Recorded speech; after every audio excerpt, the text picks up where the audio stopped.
$1.50 an hour. That was my official worth. I stared at the pay stub on my desk while the fluorescent lights buzzed above me like a broken confession booth. The numbers glared back in black and white. $1.50. Not even the cost of a vending machine soda in the break room. Not even half a bus ticket downtown. And definitely not enough to keep my father's heart meds stocked at $2,300 a month. Across the glass wall, CEO Victor Hale leaned against the edge of his mahogany desk, arms folded, smiling like he was watching a reality show he already knew the ending to. He wanted me humiliated. He wanted me to crack. Paula Brandt from HR called it a clerical quirk. She slid the paper toward me with a sugar-sweet smile and a tone that said, "Be grateful you're still here." I didn't argue. I didn't raise my voice. I didn't throw the paper back. I just nodded, folded the stub, and tucked it into my folder. Because this wasn't a mistake. It was bait. For years ago, I buried a clause deep in the payroll policy. Wage floor addendum, Section 7. If any hourly rate dropped below the legal minimum, the company was obligated to trigger a full external audit, board-supervised, with bonuses for executives frozen until resolution. They'd signed it without reading. They always did. Victor thought $1.50 was a joke at my expense. He thought I'd leave in silence, tail between my legs. But the truth? That $1.50 wasn't my humiliation. It was his receipt. And the countdown had already started. I wrote Section 7 at 2 a.m. on a Friday with cold pizza and a blinking cursor. Compliance cleanup, they called it. I called it insurance. The language was dull on purpose. Drop any hourly rate below the legal floor and an external audit starts, supervised by the board. Executive bonuses freeze until it ends. CFO initialed. Victor signed without reading. I saved the wet ink original and a scan offsite. Someday mattered. Today was someday. At 5 p.m. I called Ava Delgado. Calm voice, steel core. I pulled the trigger, I said. Good, she said. From now on, everything in writing. Off company devices. Timestamp everything. And file a whistleblower notice before midnight. I already did. Of course you did. I went home, cleared my kitchen table, spread bills and stickies, and opened a fresh workbook labeled Loss Map. Column simple. Name, pay code, hours, paid, owed, delta. No fancy formulas. I'm not chasing clever. I'm chasing proof. Morning. I was in early, before the floor lights woke up. The building smelled like lemon cleaner and cold ambition. In the storage room by the print server, I pulled 3 policy binders and printed the wage floor addendum, Section 7, 3 copies. One for me, one for Ava, one for the audit committee. I highlighted the freeze language and slid it into my red folder. Jamal found me by the stairwell.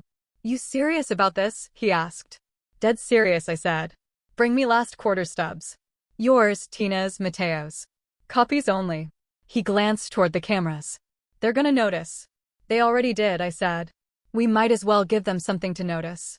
By 10, I had a little pile. Not enough to sink a ship, enough to drill a hole.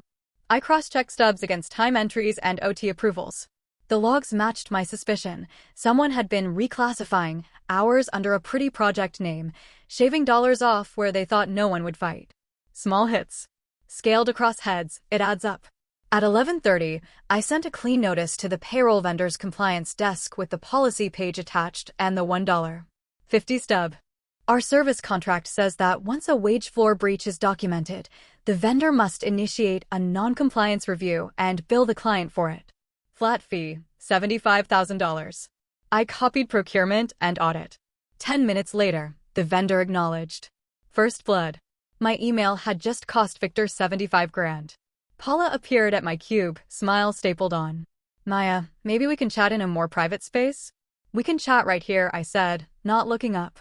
She lowered her voice. Raising alarms creates confusion. It creates records, I said. Confusion is free. Records are expensive. She hovered, then retreated.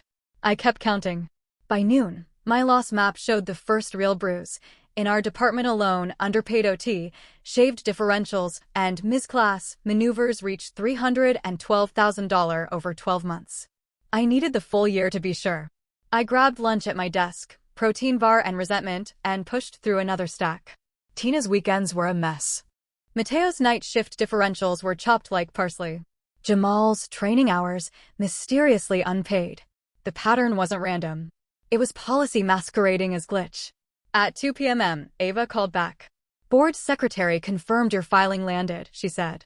They meet Mondays. The moment they acknowledge, the bonus freeze language becomes active. That's $9. 5 million on ice, I said. More importantly, it's leverage, she said. Don't swing it yet. Build the numbers. I am. At 3:15, Ethan Cade strutted past my row, sleeves rolled, like a man who thinks spreadsheets are a personality.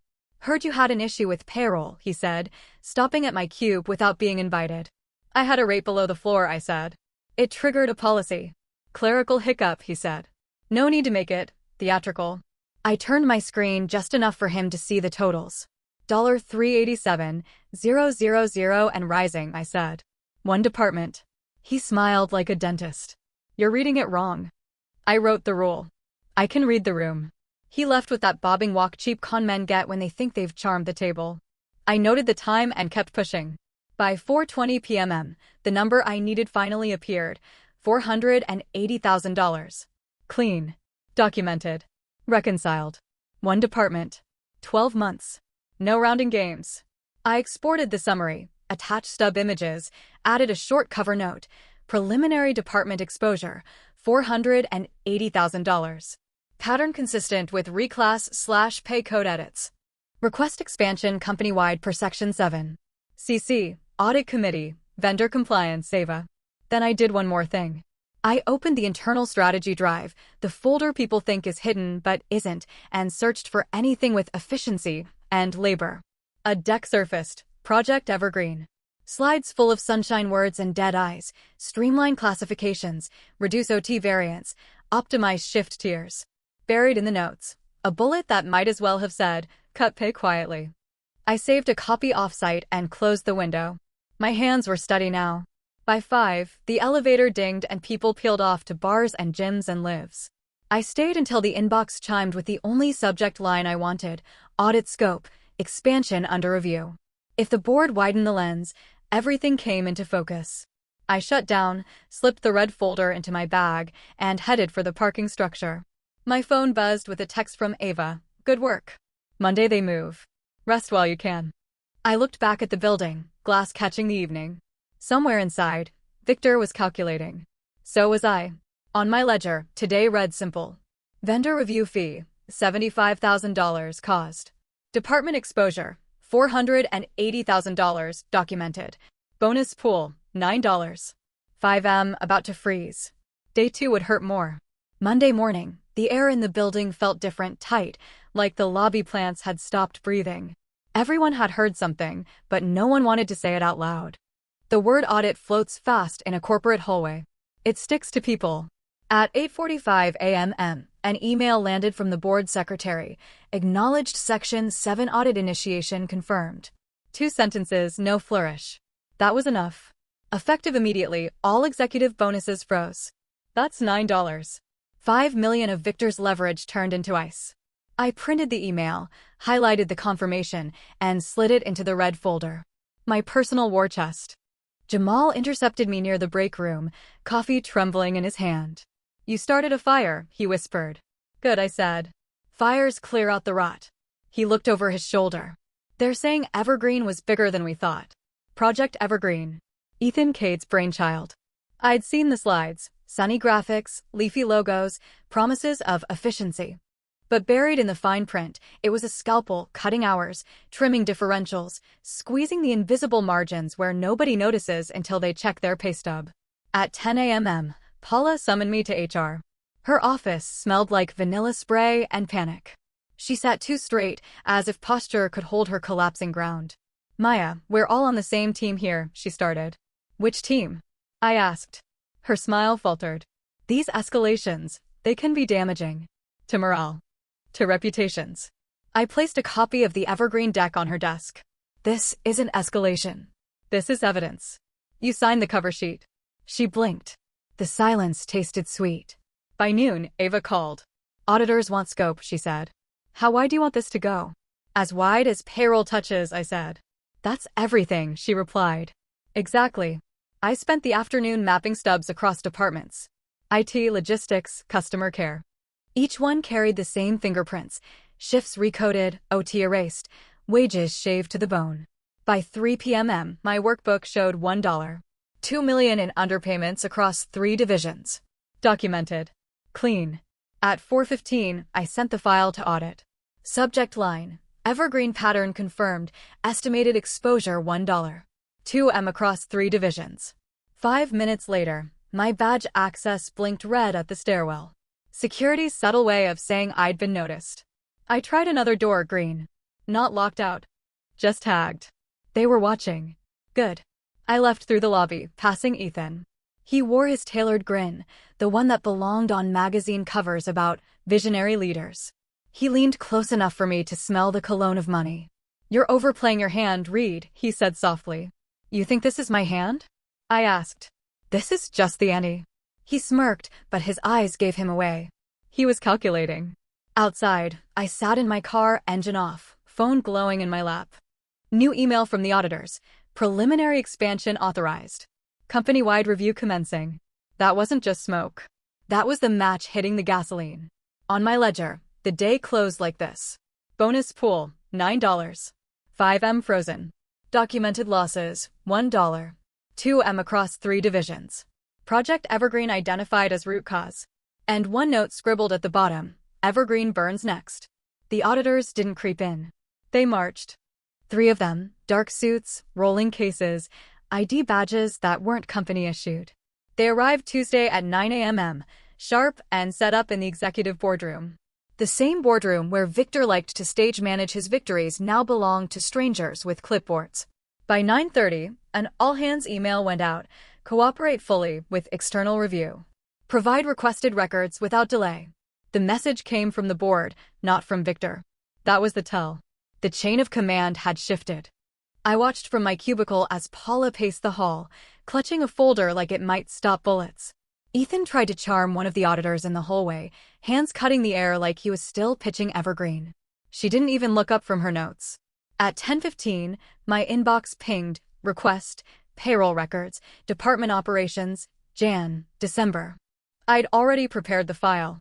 Clean workbook, stub scans, log comparisons. I walked it straight to the boardroom, past receptionists who suddenly couldn't meet my eyes. Inside, the lead auditor, a woman named Lila Moreau, flipped through my binder. "You documented these?" she asked. "Every line," I said. She nodded once, the kind of nod that means you just made my job easier. By noon, the first numbers started leaking.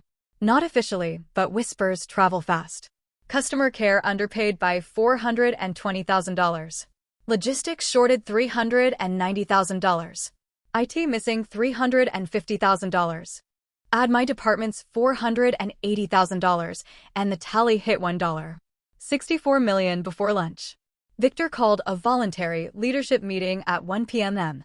Glass walls, heavy air. He stood at the head of the table, voice pitched low and firm. "We will cooperate. We will correct mistakes. But we will not allow this to distract from our mission." Translation: Don't panic until I tell you to panic. I sat in the back, taking notes I had no obligation to share. Ethan kept his eyes on me like he wanted to set me on fire with his glare alone.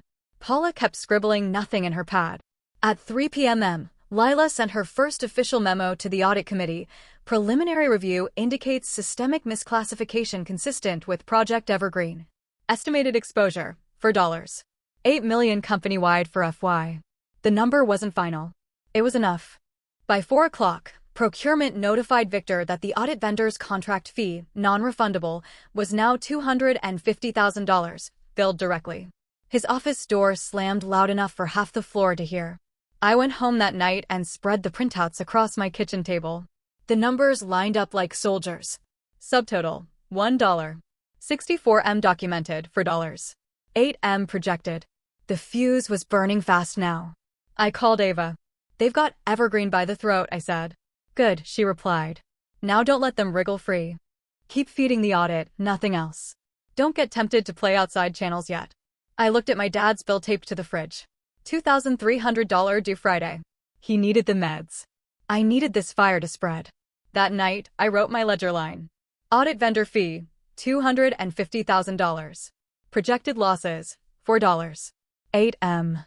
Control shift, board over CEO. And one more note in red ink. Victor bleeds next. They called it a performance review. Everyone knew it was a firing. Wednesday morning, 10 a.m. Paula appeared at my cubicle with the brittle smile of someone delivering bad news wrapped in HR-scented perfume. Victor would like a word, she said. No explanation. Just the summons. I followed her down the hall to the executive conference room. Frosted glass, chrome handles, the kind of chairs you only sit in if you're billing $800 an hour. Victor stood at the head of the table, arms crossed. Ethan sat to his left, tapping a pen against a legal pad like a gavel. Paula closed the door behind me. Take a seat, Maya, Victor said.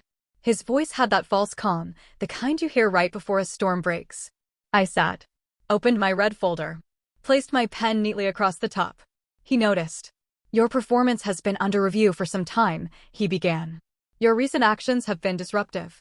You've created confusion in workflows and undermined leadership authority. By submitting accurate records to auditors? I asked. His jaw tightened. By escalating matters beyond the chain of command. I let him finish the script. Paula slid a termination letter across the table. No cause listed, just failure to meet performance expectations. Severance, 8 weeks pay. Non-disparagement clause attached. I didn't touch it. You might want to revise that, I said. Victor leaned forward. This is your exit, Maya. Take it quietly. I tapped the stub in my folder, the one that started it all.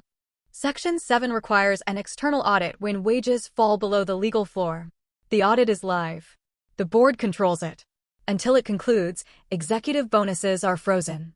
That's $9, $5 million already off your books. Ethan snorted. Pocket change. I opened another page.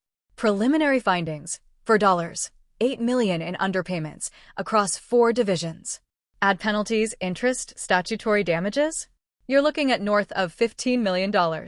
And that's before discovery widens. The room went silent. Even Paula's pen froze mid-scratch. Victor's eyes narrowed. You think you've trapped me? No, I said. I know I have. I slid the letter back across the table. I won't be signing. Terminate me if you want. Just remember, retaliation adds another line to the damages.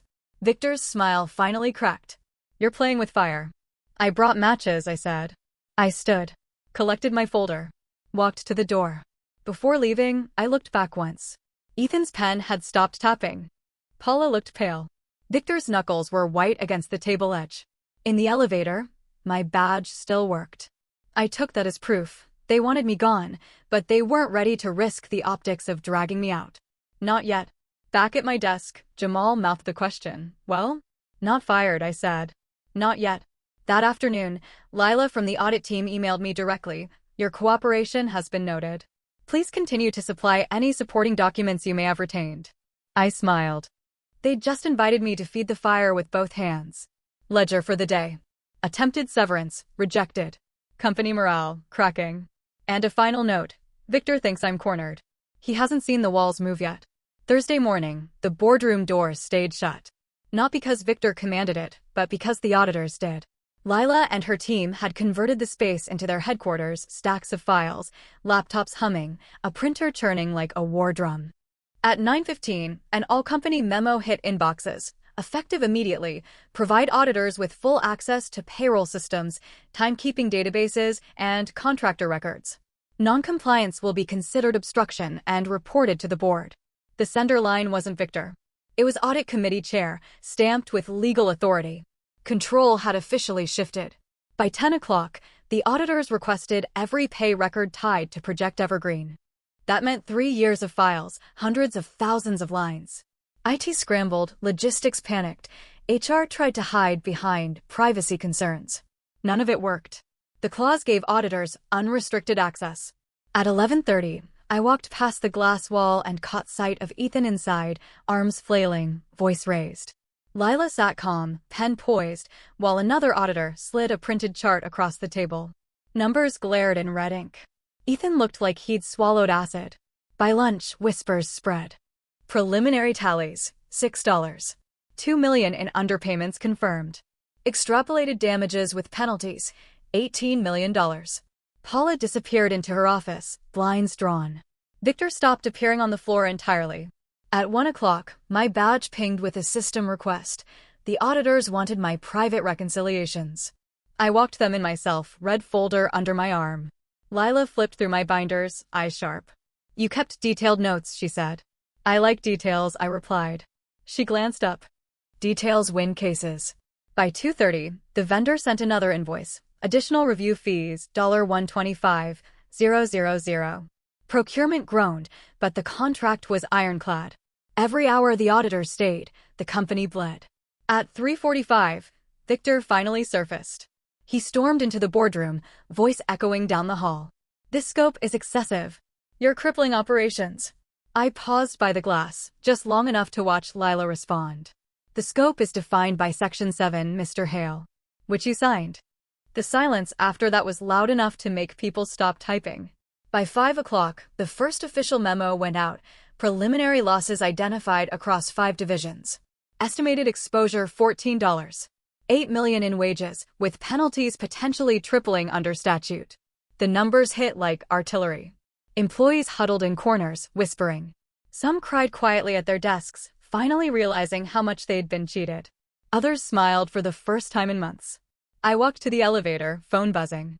A text from Ava, good work. You just added 8 figures to their pain. And one more line at the bottom. Tomorrow, the press learns the word evergreen. Friday morning, the lobby was lined with reporters. Security tried to wave them back, but microphones shoved through the glass doors like knives. The leak had landed. The headline on my phone read, Project Evergreen under federal review, $14, $8 million in wage losses identified. 1 article. Then 3. Then 10. Each with the same number bolded like blood on snow. Inside, panic spread fast. Employees huddled in corners, whispering. Did you see the article? They cheated us all. Can we sue? Eyes darted, fingers shook, printers jammed from overuse. The hum of the office had changed from corporate drone to survival static. In the boardroom, blinds closed, Victor and Ethan fought with the auditors. Their voices carried down the hallway, sharp, desperate, breaking. I caught fragments, misrepresented, preliminary only, will control the message. But control was gone. At 10 a.m., an internal town hall popped onto everyone's calendar. Victor stood in front of the glass wall, tie loosened, smile painted on like a bad actor. We are cooperating fully, he said. We believe these numbers are inflated and will be corrected. But people weren't buying it anymore. A woman from logistics shouted, then why did I lose 200 hours of overtime pay? Others clapped. For the first time, someone had shouted back. By lunch, the company's stock ticker looked like a cliff face. Down 17%. Market cap erased, $180 million in a single day. Phones buzzed nonstop. Partners called off meetings. One major client, Helios Systems, announced it was pausing negotiations. A pause worth $75 million over 3 years. That news hit harder than any headline. In the break room, Jamal leaned against the counter, coffee forgotten in his hand. You realize you just dropped a bomb on their empire, he said. Correction, I answered. I planted it years ago. Today it went off. He laughed once, bitter and proud at the same time. By late afternoon, the building felt hollow. Executives vanished into back rooms. HR stopped answering calls. Employees walked out early, some crying, some smiling. The balance of fear had shifted. I sat at my desk, eyes on the glass wall. Victor stood inside, phone pressed to his ear, face red, hand shaking. For the first time since I'd known him, he looked small. That night, I went home, poured myself a glass of water, and spread the news clippings across my kitchen table. The plan was working. The fuse wasn't just lit, it was racing toward the core. And Victor Hale was running out of places to hide. Earnings week. Normally, it was Victor's stage, scripted lines, smooth voice, a theater of confidence. This time, the theater smelled of smoke. The call started at 9 a.m. sharp. Analysts dialed in, voices clipped, polite loaded. Victor opened with the usual fluff, record growth opportunities, market resilience. Then came the questions. Can you confirm the wage violations reported this week? Are bonuses frozen? What's the projected liability? Victor smiled too hard into the camera. The numbers circulating are preliminary. We're cooperating fully. We don't expect material impact. I sat 2 floors below, in a half-empty conference room with Jamal and 3 others who refused to miss the show. The audio piped through the speakers, Victor's voice cracking just slightly on preliminary. Then Lila's memo hit inboxes mid-call. Not rumors. Not leaks. Official board communication. Systemic misclassification confirmed. Exposure $42 million including penalties. Within seconds, analysts sharpened their tone. One asked outright, why wasn't this disclosed earlier? Was management aware of Evergreen's impact? Victor hesitated. Just a second too long. That pause traveled. Stock tickers don't wait for explanations, they punish hesitation. I leaned back in my chair, watching the color drain from Jamal's face as the line on the live chart dipped lower. That's another 100 million gone, he whispered. The real moment came at the end. An analyst asked, Mr. Hale, do you personally take responsibility for the execution of Project Evergreen? Victor dodged. This was an operational initiative, handled by multiple divisions. Translation: throw Ethan under the bus. But before the call ended, another voice joined. Calm, precise. Ava Delgado. She dialed in as a shareholder representative. Given today's disclosures, I'd like confirmation that whistleblower protections are in effect, she said. And that no retaliatory actions will be taken against employees who supplied information. There was a beat of silence. Victor had to answer on record. Yes, he said, forced. It wasn't my voice, but it was my bullet. Everyone listening knew someone inside had pulled the trigger. When the call ended, the building felt colder. Executives vanished into private rooms. Employees clustered in corners, phones buzzing with family, brokers, friends. People finally said it out loud. Victor's finished. I packed my bag and walked out past the security desk. The guard gave me a nod, subtle, respectful. Not like last week. The power dynamic had shifted. Outside, reporters shouted questions I didn't answer. I just kept walking, phone in hand, watching the market drop in real time. By sunset, the company had lost another $200 million in value. And all I'd done was let the truth talk louder than Victor Hale. Monday morning, the executive floor was stripped of its arrogance. No suits lingering by the glass, no casual jokes about stock prices. Just closed doors and muffled voices. By 10 a.m., the first domino fell. An internal memo, effective immediately, Ethan Cade has resigned to pursue other opportunities. The phrasing was corporate tradition, but everyone knew the truth. Evergreen was his blueprint. The auditors had pinned his name to slide decks, emails, signatures. His resignation was less a choice and more a public beheading. 2 hours later, Paula Brandt requested personal leave. HR sent out the announcement with a smiling headshot that made the whole floor groan. No one believed it. Paula had carried Victor's water until it drowned her. Now she was a liability. Employees whispered in the hallways, eyes brighter than before. The fear had shifted. It wasn't on us anymore. It was on them. By mid-afternoon, the board called an emergency meeting. Glass walls, curtains drawn. I watched from my cubicle as Victor strode in, tight face set. 40 minutes later, he came out looking smaller. Shoulders tense, phone glued to his ear. Whatever was said inside, it wasn't what he wanted to hear. Jamal dropped into the chair across from my desk. They froze the acquisition, he said. What acquisition? Helios Systems. The one Victor bragged about at the Christmas party. $75 million contract, gone. That explained the storm cloud on his face. Losing Helios wasn't just numbers, it was prestige. Proof that his empire was rotting from the inside. By the end of the day, the stock had slid another 8%. Phones buzzed with questions from suppliers, regulators, angry shareholders. Rumors spread about lawsuits forming, collective actions, subpoenas on the horizon. I stayed late, finishing my reconciliations. When I finally walked through the empty cubicle farm, the silence felt different. Not hopeless, not beaten. Something else. Like people waiting for the final blow. At the elevators, I caught a glimpse of Victor through his glass wall. Alone. Tie loosened, head in his hands. The man who once smirked at my humiliation now looked like he was staring into a hole he couldn't climb out of. The flip had happened. The weight had shifted. For years, we carried their greed on our backs. Now they carried the consequences. And I wasn't done. The email subject line was harmless. Policy alignment, draft A. That's how you package a grenade. It landed Sunday night at 11:13 p.m. Sent by legal, but written in Victor's voice, sleek, patronizing, urgent. A temporary amendment to compliance language that would streamline coordination and avoid disruption. Translation: cut the board out of the audit, thaw the frozen bonuses, make the mess disappear before Monday. They wanted signatures by morning. No review. No comments. Just click and pray. I didn't reply. I forwarded it to Ava and to Lila with one sentence, attempt to alter scope mid-audit. Then I grabbed my keys and drove downtown. The building was mostly dark. The lobby guard watched me cross the marble with the bored expression of a man who has seen more secrets than he's paid to remember. I took the service elevator to the sublevel, where the property manager's office smelled like dust and fresh toner. "Evening, Ms. Reed," said Mr. Colton, the manager, a patient man with a ring of keys that sounded like a small wind chime. We'd met before when payroll needed emergency access during a storm. People forget who keeps the receipts in a building. I don't. I need last week's after-hours conference room logs, I said, sliding across a letter on Ava's stationery, formal, neat, unavoidable. And the keycard entries for the executive floor.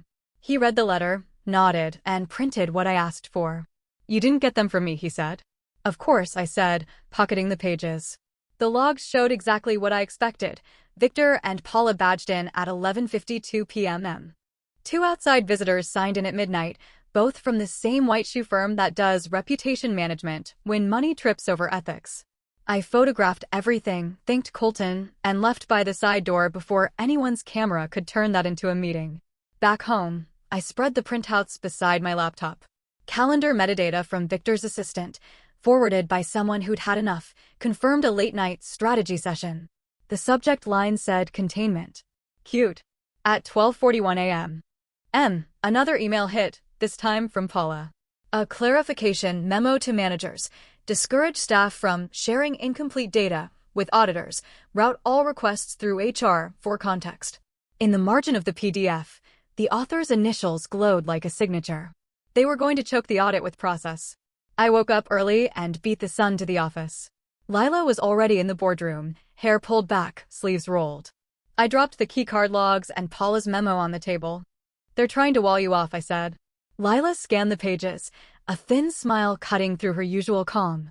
"Then we go through the wall," she said, and fired off 3 emails in 30 seconds, one to the board chair invoking legal hold, one to legal reminding them that mid-audit policy changes require board consent, and one to HR instructing them to preserve all communications relating to Evergreen.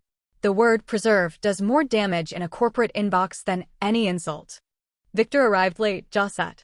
He spotted me outside the glass, then shifted his focus to Lila. "We need to keep the company moving," he said. "The board will support a limited scope." "The scope is already defined," Lila replied. "By your signature." She slid Paula's memo across the table. "This, on the other hand, looks like interference." For a second, Victor's mask slipped. Not panic. Calculation. He recovered with a smile. "We're all on the same side." "Then stop trying to change the rules mid-game," she said. By lunch, my phone buzzed with a number I didn't recognize. The voice was silky and expensive. "Ms. Reed, this is Randall Parks, outside counsel. We value your contributions and want to make sure you're taken care of during this period. We can offer a transitional package with generous terms, provided we put certain boundaries around future commentary." There it was, the velvet NDA. "I prefer cash up front," I said. "For everyone you shorted." "That is precisely what the audit is addressing. We're speaking about you." "I'm speaking about them," I said, and hung up. 2 hours later, Victor himself appeared at my cubicle, hands empty, smile thin. "You're clearly a bright woman," he said softly. "This has gone far enough. Take the package. Move on with your life. For years ago you signed a clause you didn't read," I said. "Today you're standing in its shadow. That's not far enough." He leaned closer. "You think the board will protect you?" "They protect the company. They protect numbers," I said. "Right now, the numbers aren't on your side." He left without another word. People nearby suddenly discovered urgent emails on blank screens. By late afternoon, the amendment died without a vote. Legal sent a tight apology about drafting miscommunication. HR sent a matching note about fully supporting the audit. Neither used the word failed, but the building could feel it. The hallway air got lighter. Ethan wasn't there to sneer. He'd already resigned with a statement about new horizons. Paula stayed invisible, a ghost behind a closed door. Victor retreated to his office and didn't come out for hours. I met Jamal by the stairwell. He kept his voice low. "They tried to jam the auditors?" "They tried to freeze the fire," I said. "It melted through." He nodded, eyes wide. "What now?" "Now we show intent," I said. Not just bad math. A plan. That night, I sat at my kitchen table with a stack of old notebooks and a laptop full of archives people forgot I could access. I searched for a phrase Ethan loved, variance squeeze. Memos, slide decks, email threads appeared, little puzzle pieces tossed under the couch and never swept. In one early evergreen draft, a bullet point spelled it clean: reduce overtime payouts by targeted percentage, reposition hours to lower-cost codes, avoid visibility. That wasn't a glitch. That was design. I printed the deck, circled the line, and slid it into the red folder next to the keycard logs, the memo, the amendment. Evidence of a story with one author and many accomplices. I texted Ava, "Tomorrow I deliver intent." Her reply came fast, "Bring the paper trail." Then we negotiate from altitude. The shadows had moved. They'd tried to choke the audit by my silence, rewrite the rules overnight. They forgot who taught this building how to keep receipts. The trick with paper trails is that people never think they'll be chased. They copy bad math into slide decks, forward emails without scrubbing, leave drafts in shared drives like footprints in wet cement. Evergreen was no exception. Monday, I walked into the boardroom with my red folder stacked higher than usual. Lila looked up, eyebrows raised. "You've been busy," she said. I laid out the pages like playing cards. Early drafts of Evergreen, emails from Ethan's team, cost-benefit charts that turned people into numbers. One in particular stood out.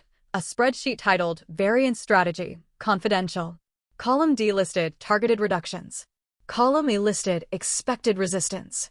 Column F listed mitigation. At the bottom, a bold total, $14. 8M saved. It wasn't sloppy accounting.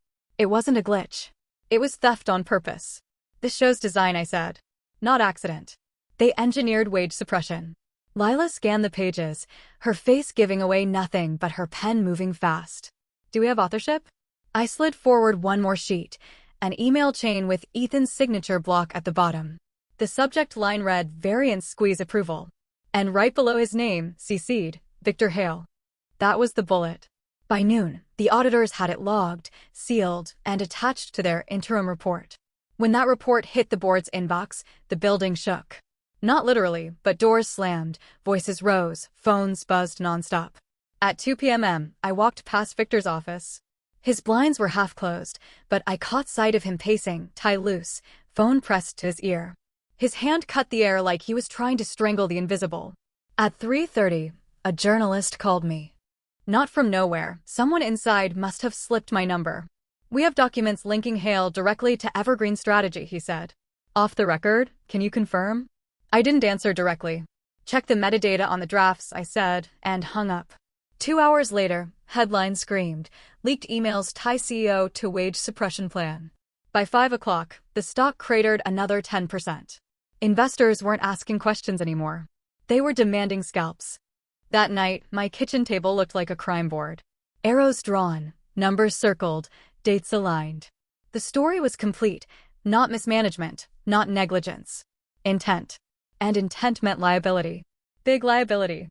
I poured a glass of water, leaned back, and stared at the wall. For 4 years, I'd carried this clause like a secret weapon. Now it had detonated into something larger than me, larger than payroll, larger than Victor's ego. The board could try to protect him, but the paper trail was stronger than loyalty. Stronger than spin. Stronger than money. Tomorrow, I wouldn't just be a whistleblower. I'd be the one holding the terms of surrender. The conference room didn't feel like their territory anymore. Not with Ava at my side, her briefcase neatly parked by her chair, and Lila's interim report stacked high in front of the board members. Victor sat across from me, jaw set, eyes bloodshot. No smile this time.